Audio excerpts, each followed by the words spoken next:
Hello, everyone. StephenGray here. You are tuned in to my relatively new, or actually at this point still quite new, depending on when you see this, YouTube channel called StephenGray Vision. That's Stephen with an S-T-E-P-H-E-N and capital G-R-A-Y, capital G and small R-A-Y together, and then the separate word Vision. And these interviews, which is primarily what they are going to be, are also going to be available as an audio podcast on Anchor. That's anchor.fm, A-N-C-H-O-R.fm. So there will be a visual component to this, of course, but some of you may be only hearing this on Anchor, and I will try to keep that in mind when I do something visual, like show the cover of Michael Stuart Ani's book in a few moments, and that is my guest today. And just before I introduce Michael, who you can see on the screen already with his beautiful white hat, I will say that the purpose of these interviews and the YouTube channel and the Anchor podcast altogether is to contribute in however small a way to a consciousness transformation on this planet, which many of us would agree is absolutely essential at this particular time. And Michael is very tuned into this, so this is the main reason, or the reason why I wanted to interview Michael. I also know him personally. He spoke at our Spirit Plant Medicine Conference last year in 2019, and I have invited him back. I co-organized the conference, and I've invited him back again this year because he had so much of essence, of great importance to say, and he said it with such aplomb and style that many people at the conference considered Michael's presentation to be their number one favorite from this whole three-day conference. So, welcome, Michael. Welcome, Stephen. Pleasure to be here with you again. Excellent. And I'm going to read the introduction that's actually in the back of your book. And while I'm thinking of that, I'm just going to show the book on the screen here.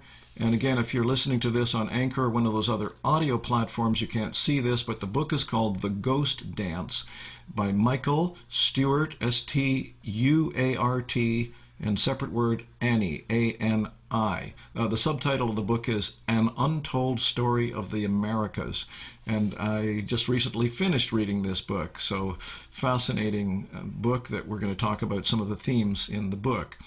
So here is the bio that's the about the author section that's at the back of the book.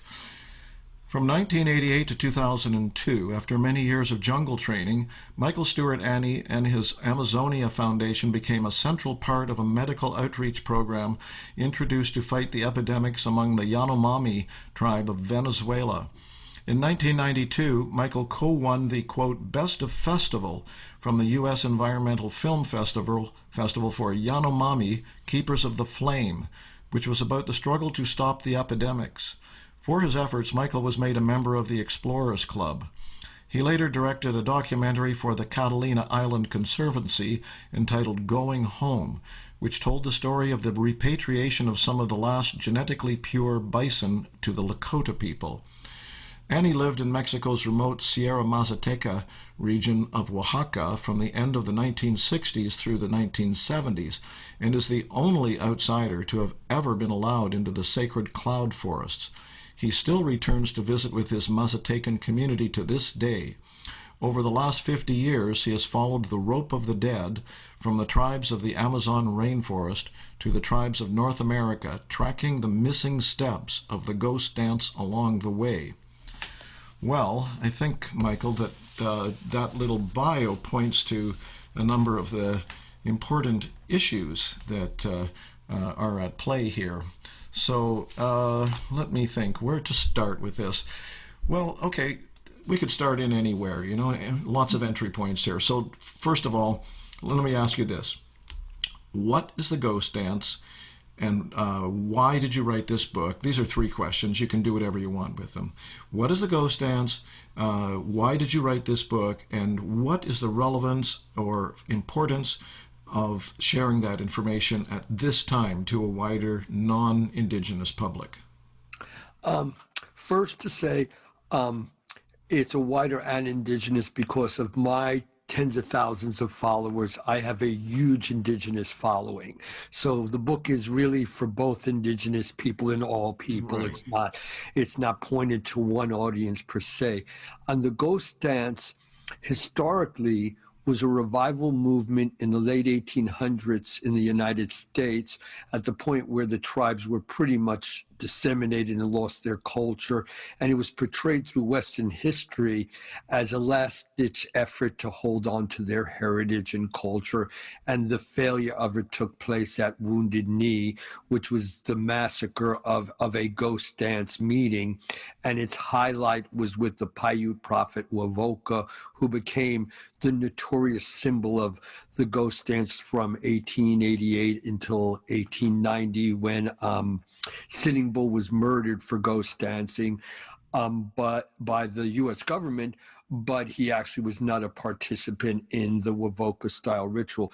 But what I do with the story is I take the ghost dance back to its roots, thousands of years before, to the Codex Borgia, one of the few ancient holy books that has survived the Inquisition and conquest of Mesoamerica.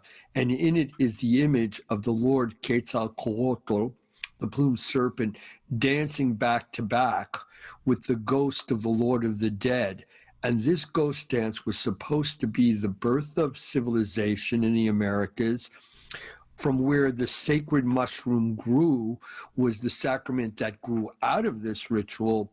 And the third part was the ghost dance was a ritual that was supposed to fulfill itself long into the future, when human beings would be the cause, possibly, of the destruction of the fifth world, which we now live in.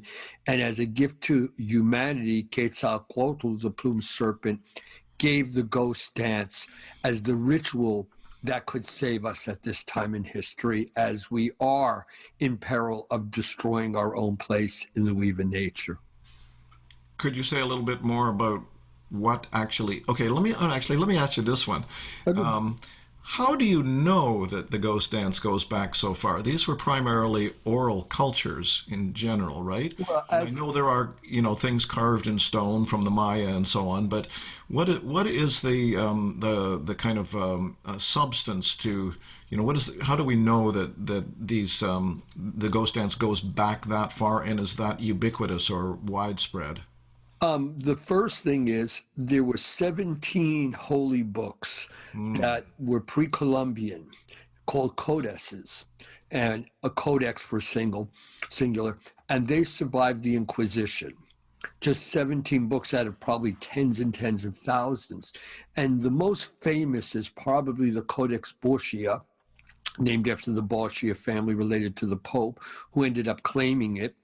And it's the only book that really breaks down the mythology and ritual belief system. It's really a book of quote magic, ancient belief system of magic. And there in this book is the image of the ghost dance, and it is known by historians that the Codex Borgia was actually a book, a codex, that had been written, republished many times over thousands of years, that the one we have, which was written about 500 years before the conquest, was actually a lineage. So that's one way of knowing it.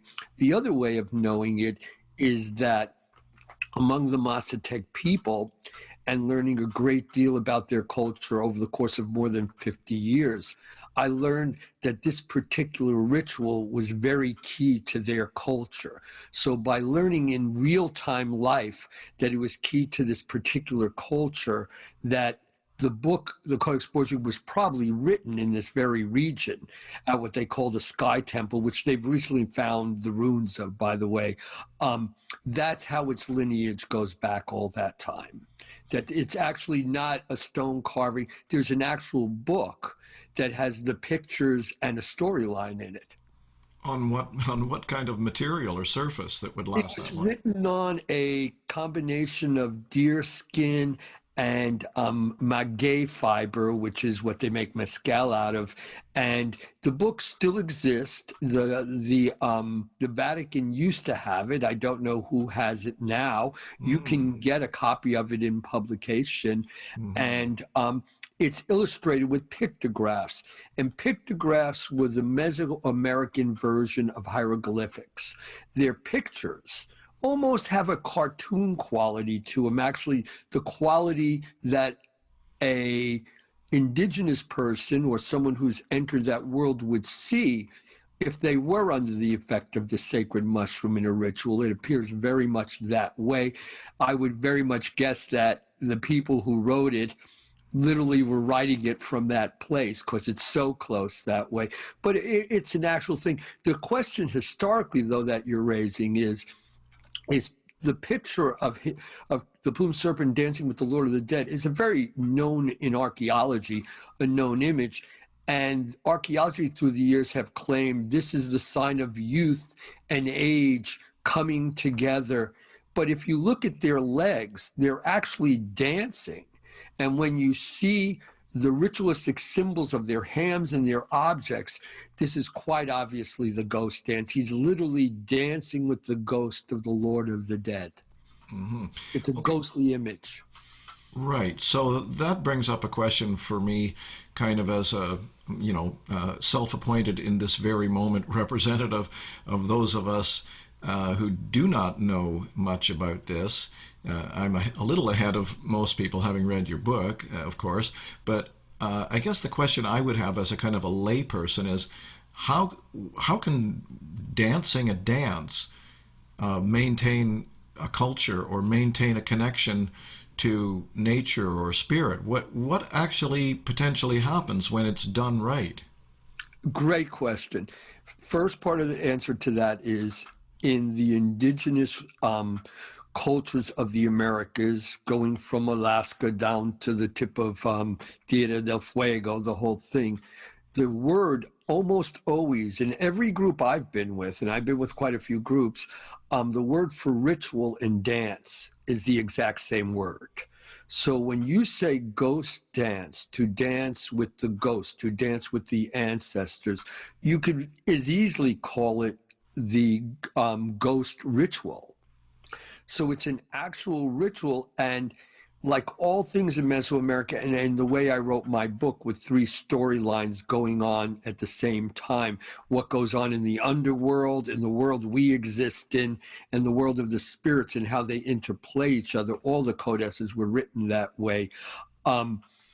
You see that there's an actual ritual, but there also is an actual dance, as we see in the Codex Borgia, that they're dancing.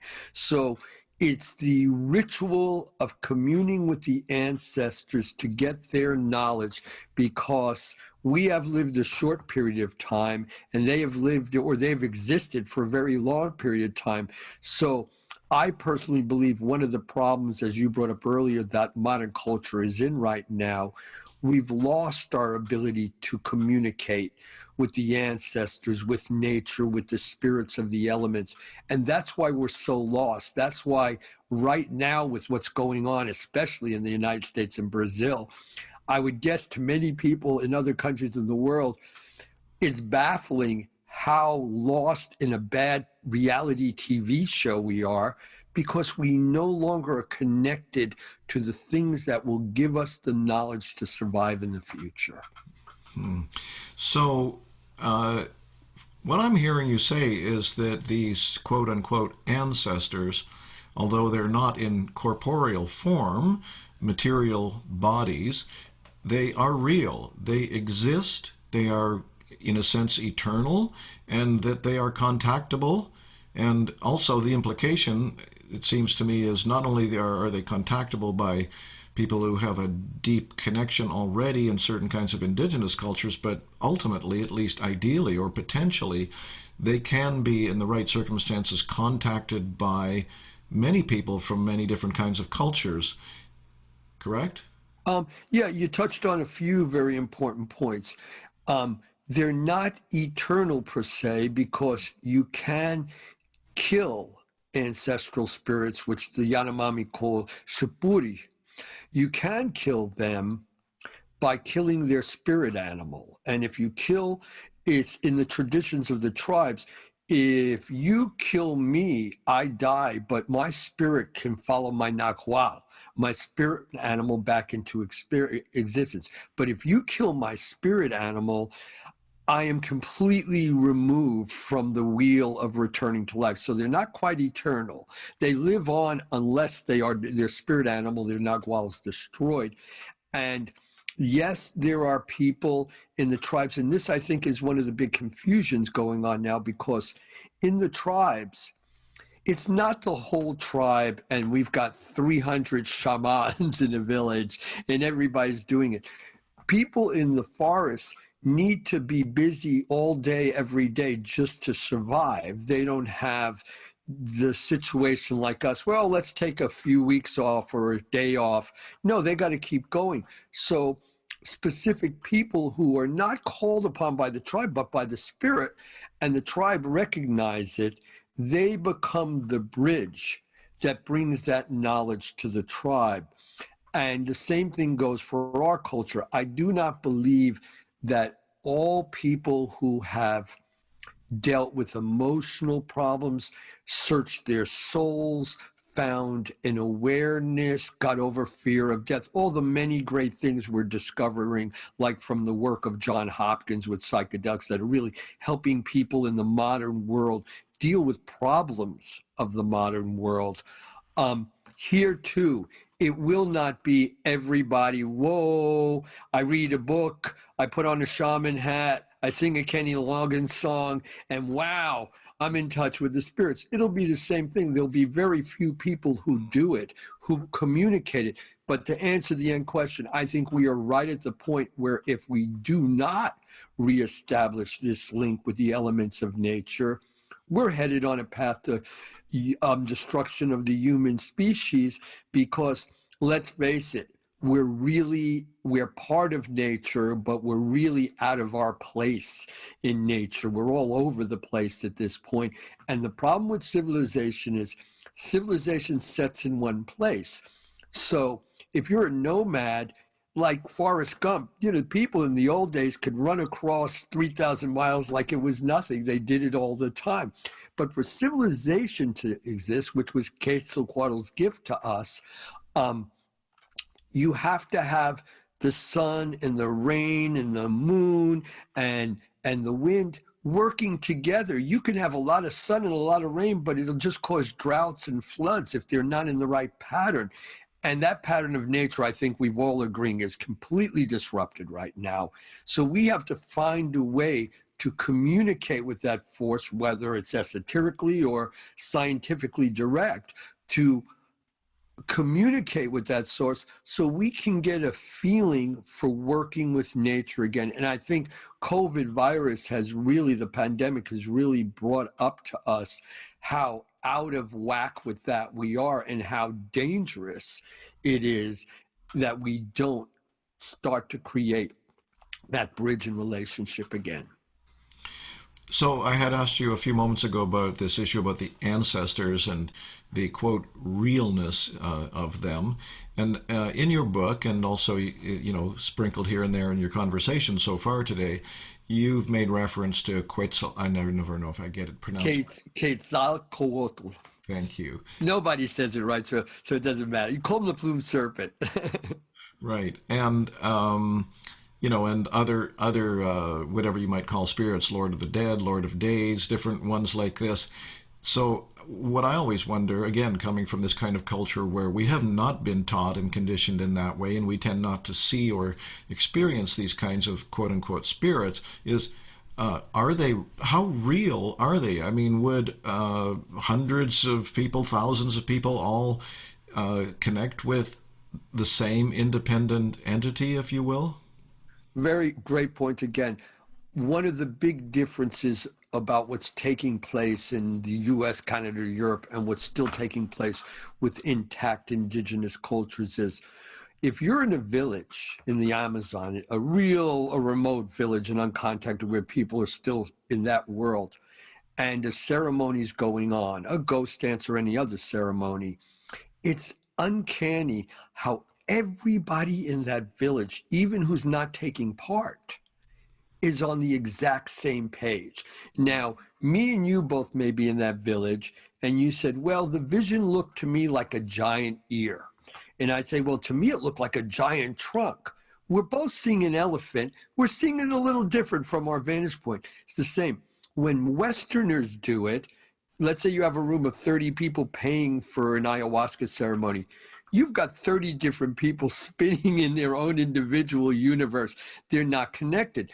And the obvious reason is, in the village, those people grew up their whole life together. They know no one else except each other. They're all related for generations back. They deal with each other all day long. So they really are woven together. It's not just a metaphoric thing. So the plant works that way. So yes, within their culture, I have no question. I started out as a person where my family were great believers in non-belief. Many of them had been murdered in situations with the church and all, and so they were very much so.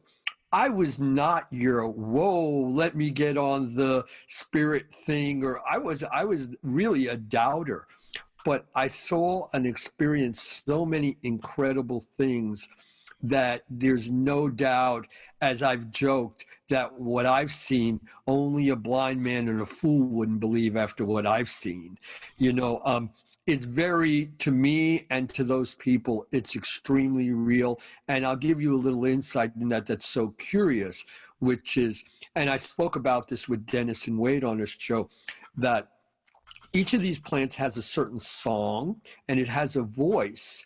And let's say I and 3 medicine men from the jungle, 20 years apart, had an experience. If we sat down together, our experience would be the same. It would be the same spirit. Everyone in the backcountry, not in Wotla, which has been Christianized and evangelized for 70, 80 years now at least, right? More than that. But in the backcountry, where really right now, it's just that time of change, where my ranch is in the backcountry, the road, electricity is just barely coming out. It hasn't reached my ranch, but it's close. I got neighbors who got electricity at this point, so it's really a change.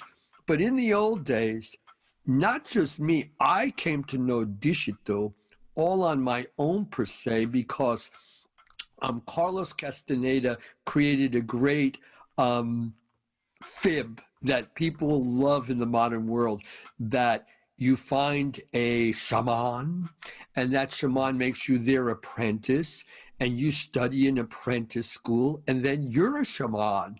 There's nowhere in indigenous culture I've ever seen that ever happen and take place. And Roy Stone, who's probably one of the greatest medicine men in America, greatest healer, laughed when he was asked if I was his apprentice to Indian Country newspaper. He said, very good friend, very good friend. No, apprentice, no, because there's no such thing. If a plant or an entity takes you on, your relations with them and the quote medicine people, they kind of block and keep you there so you can have that personal relationship with it. But the crazy part is that the song and the relationship and the being is all the same. Everyone in the old days, and still some now in the back country of the Masateca, it's not just me who made Desheto in my head. It's my voice talking to me, and it's really my extended being. No, they all believe in this exact same being, Desheto. Right. So that brings up a few questions for me. We kind of skipped ahead a little for, the sort of 101 level, I guess you could say.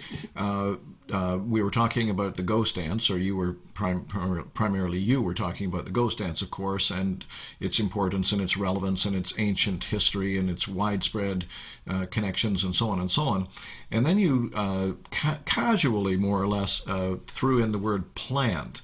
And so, for people who don't know much about this, how did that get in there? Okay, let me put it this way: how universal or widespread, and perhaps I could ask how necessary is the ingestion of a medicinal plant, a psychoactive or visionary or healing teaching plant, for making these kind of connections with the spirits. Fantastic question. The first time I ever heard of the ghost dance in my life, I was not legal age. It was from the Lakota sage, John Fire Lame Deer, who I was very close with at that time when I was a kid.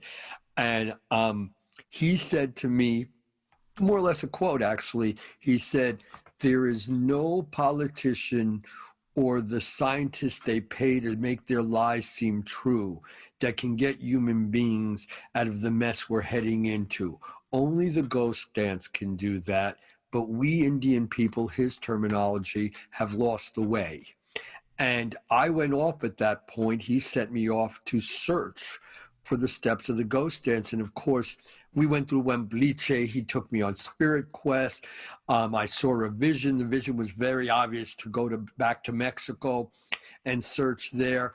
But I thought I was like the least worthy candidate on earth for this. And why would I even do this? I didn't really even believe in it, And what I found in my journey, that it was the tribes that had an entheogenic plant, such as the Huicholi with peyote, the Mazatec with the mushroom, the Piaroa with ayahuasca, that these were the tribes that had retained in general the missing steps to the ghost dance. But not to say Lame Deer, who was a Rosebud Brule Lakota, the Brule don't take any plant per se except what they smoke in their pipe, and they don't smoke tobacco. They make a very special mixture with white willow and red willow and other things like that. But in general, they see their visions through the sun dance, through a Nipi sweat.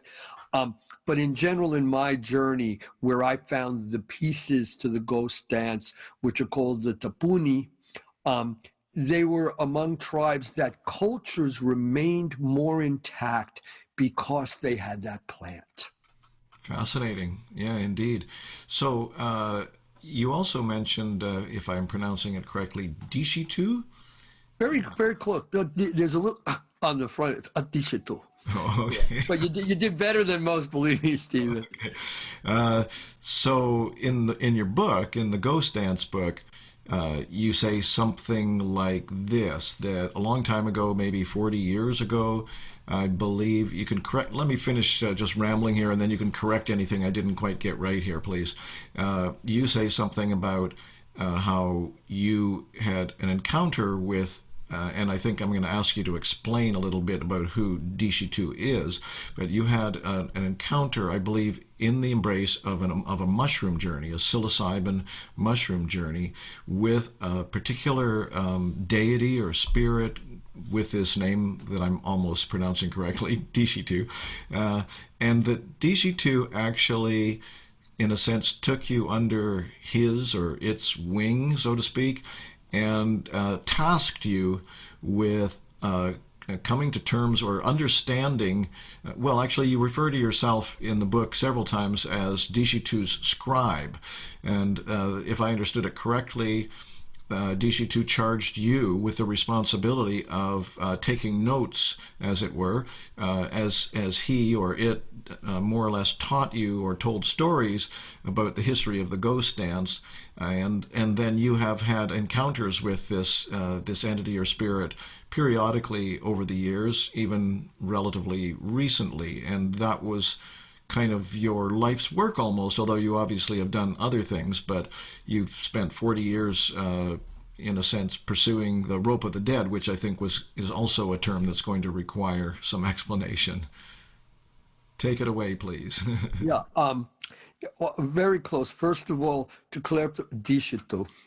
Deshitu, first of all, it's questionable if it has any psilocybin in it whatsoever. So it's a It, mushroom? yeah, yeah. Deshitu is actually a mushroom? It's an actual mushroom that only grows that place in the world. I've seen Paul who's done great work and really shocks me of how many categories. But I myself in the Mazateca found over 127 different varieties of psychotropic mushrooms. So, there's a wide variety here, as Paul has made that point very well, far better than I could. But this particular one does not bleed blue like a psilocybin mushroom, and the effects of it are much more a feeling of possession. When you eat Desheto, you feel like you're possessed and something else is inside your body and is in you until it dies and is digested, and then you come back to you again. I've never per se had that experience with psilocybin at all. A very different experience. And it brings up the point that in Huautla, where people have gone for years now to trek to find this sacred mushroom, the magic mushroom, the industry of Huautla sells them a Cubensis sanicedro mushroom, which grows in cow pie dung or in sugar cane or in a agar thing people grow it. So the reality is this mushroom was never in the New World until Europeans came with Brahmin cattle and sugar cane. So it's not part of their ancient culture. And in fact, I would say as close as 20 years ago, there were no Mazatec that I knew that eat the psilocybin mushroom that people go and take now as their mushroom journey. And I just want to say, I'm not taking anything away from that mushroom. And I would like to say that because it usually grows in the dung of Brahmin cows, that mushroom probably originated in Egypt or in India. So it may have a whole other sacred history that we're not aware of, but it has nothing to do with the Americas. I'm an Americanist. I'm an American guy, right? My thing's America. I've been a lot of places in the world, but I'm American. And I don't mean the United States America. I mean America, from where you are to the Amazon, the Americas. We're all Americans. And Desheto also is very, very difficult to find in very small quantities. So it could never be a commercial quantity. So the people there who were extremely poor, Juliet people like that, invented a culture which they actually took from the hippies who came there in the 70s and kind of spun it into the new Mazatecan culture that most people, and even some anthropologists, actually believe is authentic Mazatec folklore, but only for the last 20 years. Before that, it has no relevance in there whatsoever. So the iconography, those drawings that you described as almost cartoon-like, they're sprinkled quite liberally throughout your Ghost Dance book, and I really love them actually. They're so detailed, they're quite lovely. Many of them have some mushroom iconography in them. Someone's holding a mushroom or whatever. Yeah. So do you know what kind of mushrooms those would have been? Oh, there's no question that's Desheto. No, that's Desheto. The Mazatec in the old days, there's a few varieties of Desheto, and the two most famous ones among the people there have actually gone extinct already. The incredible version, which is a mushroom that grows huge and it's translucent. It looks like it's from another world. It's unbelievable looking. They said when they cut down the cedar trees in the forest, they stopped growing there. So Desheto is vanishing. The last year when we went to look for them, it took 3 villages, over 100 people, over a month, including myself and my wife, searching to find them for our ghost dance. So they're really becoming something extremely rare. And Is this here's them? actually one of the varieties of Desheto. That's one there, if people can see that who are encountering this on YouTube. This There way? you go. A little bit up, Stephen. A little bit high. There you go. Go up. There you go. Perfect. There we go. Yeah. Okay. There we go. Yeah. And as you see in there, you can't see the picture, but you would see there's no blue bleeding on it. Now, I'm not quite sure that there's no psilocybin in it. I'm not saying that, but I am saying it's a very different mushroom. The effect is very much a possession by Desheto. And even Maria Sabina, who who was extremely evangelized and Catholic and lived in the city, lived in Walden, no longer lived in the country, and I knew very well. She, even if you really read what was written about her, what she said and all, she very much said, no, this is something totally different. And a great confusion has taken place in the psychedelic world over this, where people have said that when R. Gordon Wasson, who I also knew, came there on one of his later experiences, not the first one, he brought her a psilocybin tablet from Albert Hoffman from Sandoz, and she took it, and the quote they give is, oh, she said, it's the exact same thing as the mushroom, which I spoke to her personally about this, and that's not at all what she said. That was twisted. What she said was, she made it very clear that the minute the foreigners started to eat them, the mushroom lost its voice and no longer spoke to the Mazatec people. It was basically an experience of a journey, a trip, whatever you want to call it. But she believed it had totally lost its entity power. And the point she was making was the trip experience is very similar to the pill, but she in no way implied that the true Desheto was like a pill at all, because she said outright that it lost its voice the minute the people who brought the pill came, right? So that's the confusion we perpetuate when we're trying to sell our Western view on an indigenous subject. It always gets a little lopsided. It's a tricky thing to do. You got to really know the culture well, not through books, have firsthand experience with it. So to the people there, Desheto is not necessarily a good thing. There are many what they call Desheto, which are witches, people who fight with each other to take power, people who curses on each other, who also use different forms of Desheto, because the Mazatec do not take the mushroom at all for the reasons that people do now. I've never known them to take it for self-discovery or to feel nirvana or to evolve to a psychedelic awareness. They do it for healing. They do it to commune with the spirits I talk about in the book in very particular way, and very particular mushrooms for each spirit, by the way. It's not the same ritual for each. It's very intricate that way, like the pictographs are. So, within the culture there, yes, this spirit Desheto is not something that my personal experience, my alter ego, it's what everybody there saw. And by the way, they never told me about it. I experienced it firsthand with Desheto, and after many years sitting around with the old folks, they were like, oh, so you really do know what's going on here, you know? So, yeah, it's a fascinating thing. One more point about it. In my book, the actual mushroom is called Desheto, but the spirit that talks to Desheto has a different name, but I'm not allowed to say that name. So I use in the book the name Desheto. I took a little poetic license with that because it's against my belief system and theirs that I utter that name. Very respectful. Thank you for sharing that kind of attitude about these things, because I think that's one of the issues that are these young, so to speak, cultures of ours that are working with these substances need to go deeper, much deeper within our understanding in terms of respect and connecting with the spirits and so on.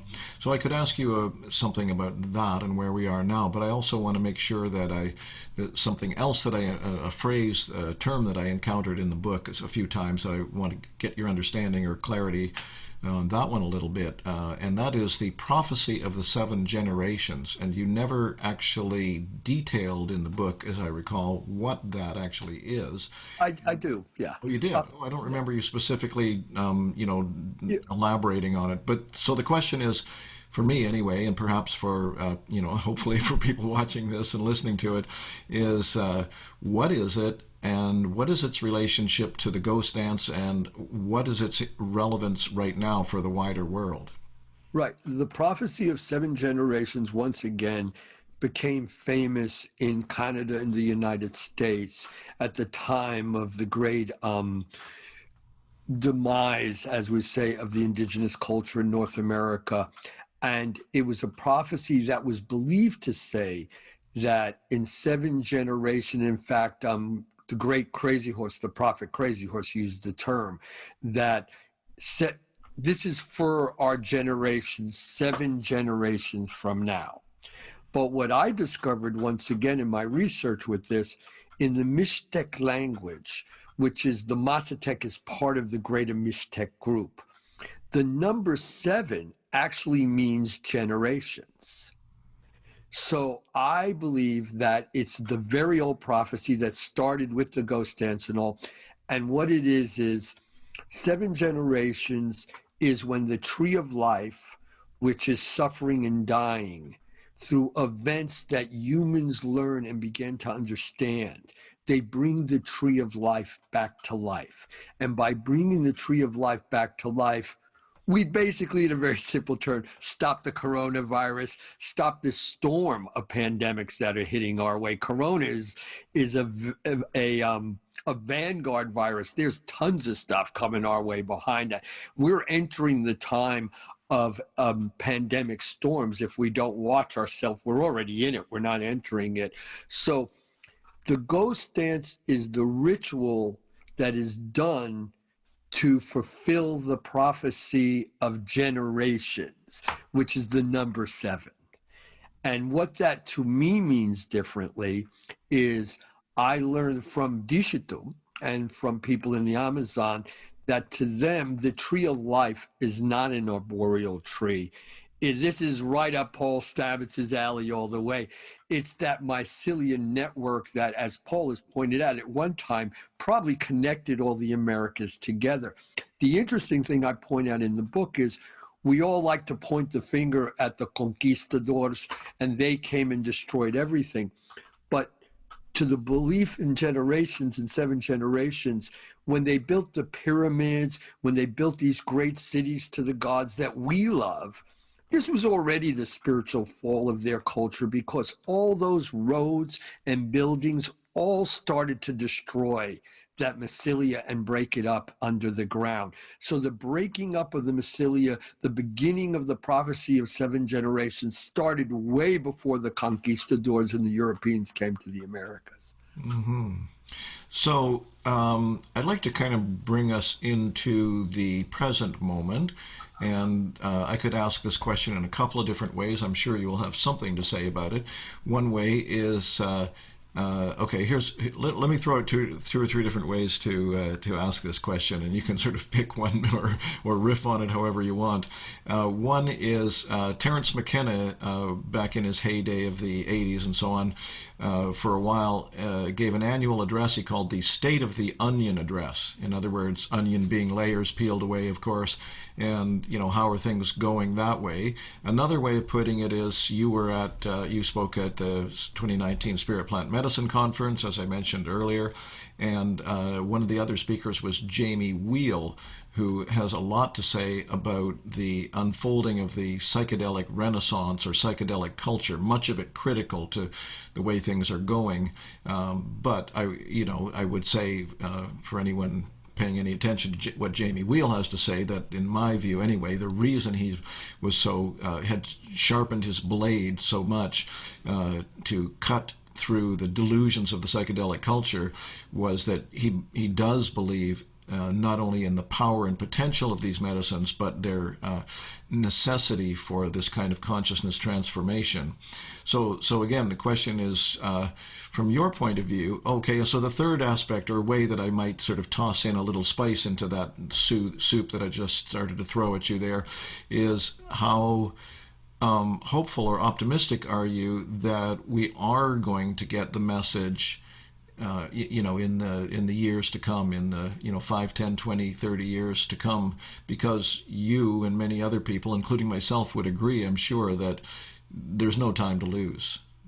Yeah, first of all, Wade, myself, and Jamie had a great discussion at the conference in Vancouver. We had a wonderful, and and Jamie's a very articulate voice. And I think your opinion and mine, I like to live, whether I agree with Jamie on everything or not, he has great insight into it, and he's very studied in the subject, and I very much appreciate him. And I think, I'm a hopeful guy.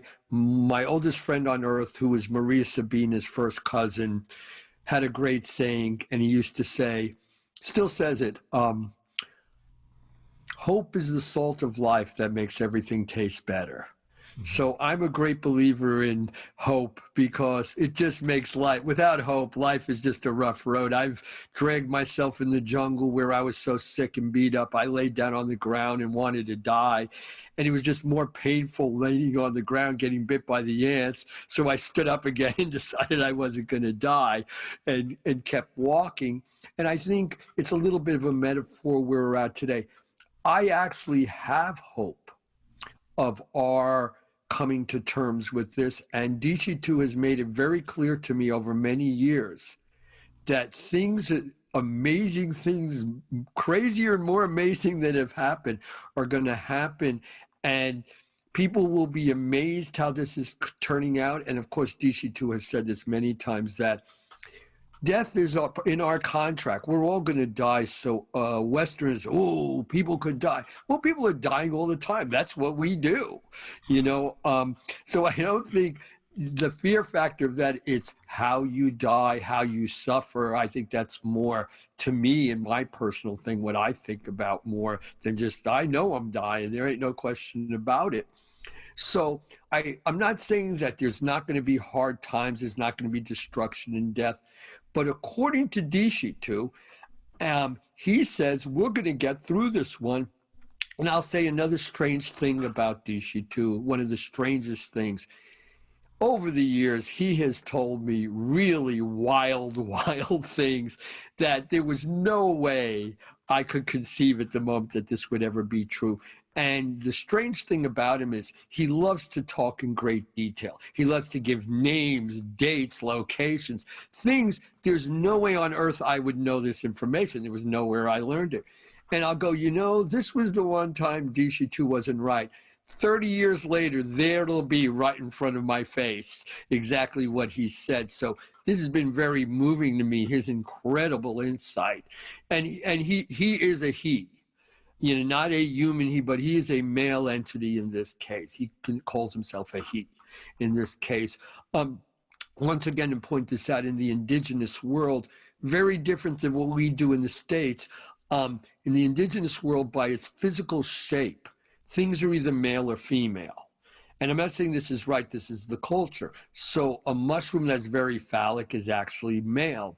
A peyote bun, which people have Carlos Castaneda invented this whole mescalito thing, which is ridiculous because it was a German scientist that came up with the name mescaline I think in the early century, in 1919, they synthesized it.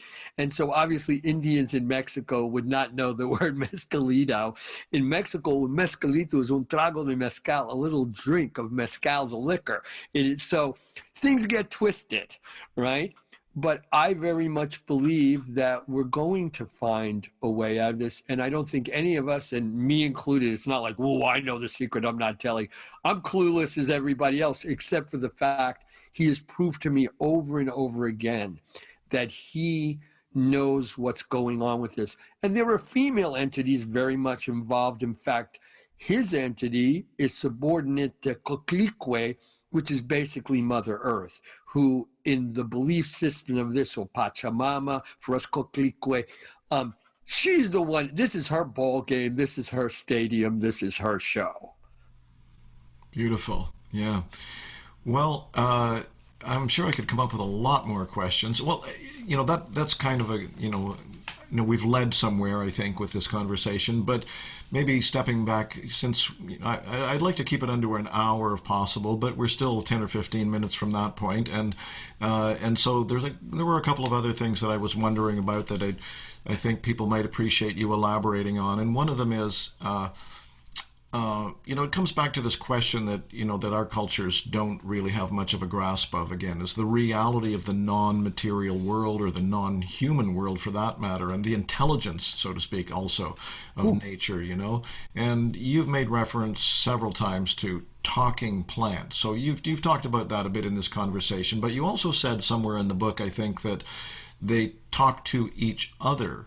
And is that the sort of spirits that you're talking about from these plants talking to each other? Or could you give us the 101 on that one a little bit too? Yeah, well, this is 101 once again, hit the ball right at Paul. Is that mycelia network, which I believe he's referred to it, is almost like a web internet for plants, of how they communicate minerals and things one group needs over great distances to the other ones that need that mineral or something. And they pass it through, the knowledge and the substance goes through this underground mycelia. It actually moves through that. So that's how the plants communicate. When you take, let's say, in my opinion, when you eat peyote or a psilocybin mushroom or something of the like here, what you're actually experiencing is you're tapping in to the plant world's internet. You're tapping into their network. You don't know the language. You don't know protocol and procedure, but that's the sounds and the experiences and the feeling of what you're doing. And what I've learned over many years, it's not about reading a book and go meeting butterfly spirit person in Santa Fe and now you're a shaman, but dedicating your life to this path. I know for me, I'm a linguistics guy. I've learned many languages in my life. I've had to travel the way I have. And the Chinese gave me a really rough time. I never could learn Chinese, although I spent time there for whatever reason. I love China, but I had a rough time with that language. The language, Desheto has a particular language. It is not Mazatec. So when people come here and go, oh, I'm doing a classic Mazatec velada, and basically what I've noticed they do, they sing Catholic, Jesus loves me, yes, I know, and this type of thing in Mazatec. And the white people in the States go, did you hear that? That's Mazatec. Oh, I'm trembling. It's not the voice of Desheto. Going to a meeting and listening to New Age or mood music or Kenny Loggins or Mescalito or any of this has nothing to do. Their language is a tonal language. And that's why, if you'll notice, I've had people say to me, oh, you just chant like a Lakota. And I'm like, I've chanted plenty with the Lakota, but I'm chanting in Yanomami, because these languages all through the Americas, when you go into that world, the chants, the tonal parts, very, very similar. And what these spirits hear, they don't hear the chromatic Western scale. That was not around in their world. Nothing. I love modern music, but that's not it. It's and I would say probably, I don't know this as well, but I would believe in India and Tibet, it's this way with Om and all. It's the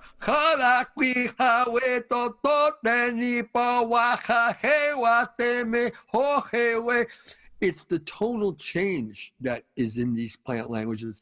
And it took me over 14 years to learn the language of Desheto. It took me over 10 years to learn the language of ayahuasca.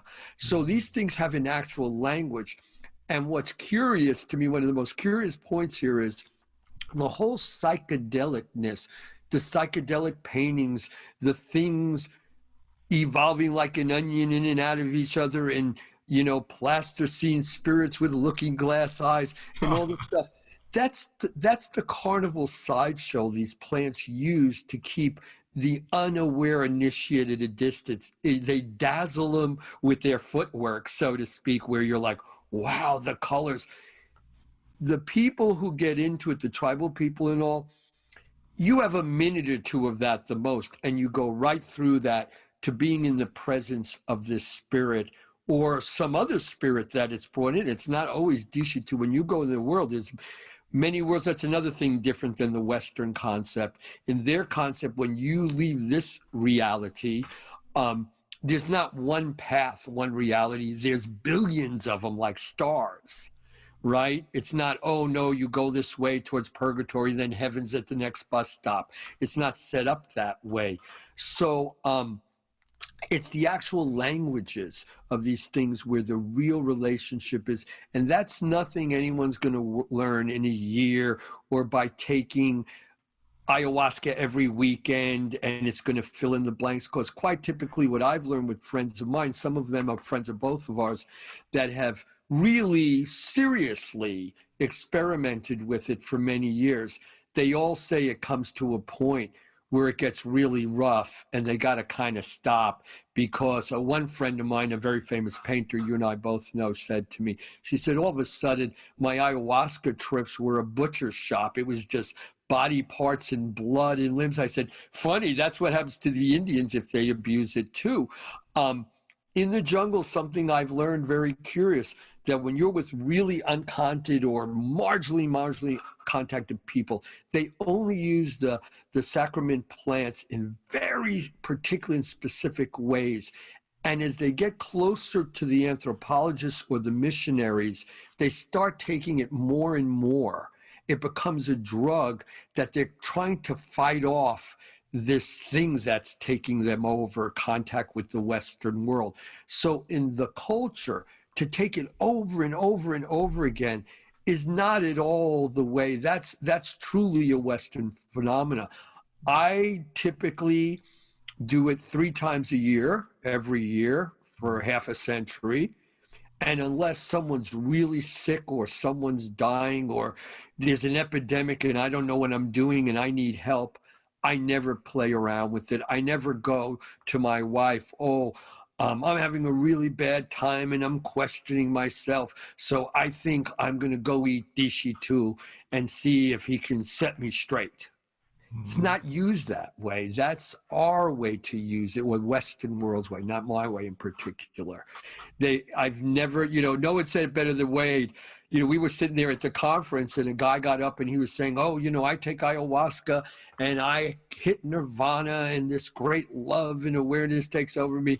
And Wade leads over and goes, God, that's a lucky guy. When I took it, it was like sucking on a she-jaguar's tit and then get thrown into a pit of serpents. I said, well, that's kind of close, not exactly my thing, but closer to the story. So these are the bridges that I really believe. I think that's the reason why I'm here, because in all truth, if there wasn't a reason, I'd be down on the ranch in Oaxaca or in the Amazon. This is not really my world. So I'm here kind of visiting, right? So I think it's our purposes to be a bridge. As I once mentioned to you, we talked in depth about on a personal level about what would it take to bring real medicine people, real Baichis and Shapuris and Hikara from the jungle. And it's impossible. They don't have passports. They don't speak the language. They see white people. They think they're giant larvae. They can't grasp the situation at all. And there's very few of that era that Wade and I came out of. Wade's a little bit younger than me. We're kind of the last guys. Most of the people are long dead. Shagnon died. They've all gone away pretty much. So we're kind of, to me, that bridge, because what I have found is almost, and I've known a lot of them, almost all the quote medicine people that have come here and made a business out of this, I don't think one of them would come close to being considered a medicine man by their own culture. They got their little shaman card. They're 28 years old. No, when you're in these places, the people who are teaching you are 104 years old, or they've lived 40, 50 years on this same path, 60 years. They're not. There's something very different. So we're kind of, it's that questionable cultural appropriation. Of course, you've got to absorb and make it your own. That's the way things work. But how much, as you say, Stephen, true respect do you pay to this thing while you're doing it? In my case, it's not at all that I'm an enlightened being. In my case, it's purely stark raving terror and fear, because I've seen, it's always dazzled me. I meet these people who run what I call psychedelic hustles, and the spirits and the plants never seem to beat them up. If I'm in, if I'm in the Alto, the Siapa River Basin in the Amazonas or in the Mazateca, and I score around it all, and I break one little rule of the rules of it, they torture me unbelievably. They beat the heck out of me. So I'm very, austere and on the point because I'm afraid, because I don't want to get hurt. And you've got this living entity inside your body. It can hurt you. These things are dangerous. These things are not completely benign by any stretch of the imagination. And are they good by any stretch of imagination? As I said before, there's many sorcerers. In fact, among the tribe that's one of the most famous to bringing it to the United States, the Shuar, part of the Hebrew nation, in their actual culture, one of the primary uses of ayahuasca was to see who killed a relative of yours so you can take vengeance on them and cut off their head and make tanza and have a shrunken head. They had a very different system about it. So I think what I'm hoping for with this, this is my conversation with Jamie. What I'm hoping for is things will happen. Nature will slap us around like Mother Nature is doing now, to a place where people will get past their thing and will start to really see that there's more involved than the amazing part of giving it to people with cancer or mental illness in a form and putting visors on them and playing new age music in a very safe thing. I guess set and setting is a big word. I hear it, the events and all that. And what I say is they're set and setting, but what I'm talking about is way past set and setting. It's not that you're in the jungle, so you're having this experience. No, you're in the jungle and it's helping to set you up. But the experience is very valid to its own, way beyond set or setting. It's real. Well, that's a mouthful, or two or three or four. I got going there. And I think you've successfully scared off the squeamish. But you've also, the way I'm hearing it, have, in a sense, set the bar high and set a task, because as you said 10 or 20 minutes ago, you're hopeful. So, and as far as I'm concerned, that's the only reason why I'm doing this kind of thing with people like you, is because I am hopeful, and there's no point in doing it otherwise. Like who needs to be told that, we're heading for doom and disaster, with no redeeming breakthrough from that at all. There does need to be a radical shift of consciousness and a deepening of understanding of our relationship to nature and spirit, of course. But, that is the reason for doing these kinds of things. So I'm really grateful that you're with us, Michael, and that you're sharing these kind of things. And I'm going to say thank you and goodbye in a minute. But before I do that, I want to make sure that if you're open to being contacted, or if you want people to check anything out, please say so. And for those people that are watching it on YouTube or a visual medium, I'll put up little tabs that show, put it in writing for them. But the people on audio podcast are going to have to remember what you say. So, what do you want to tell people about that?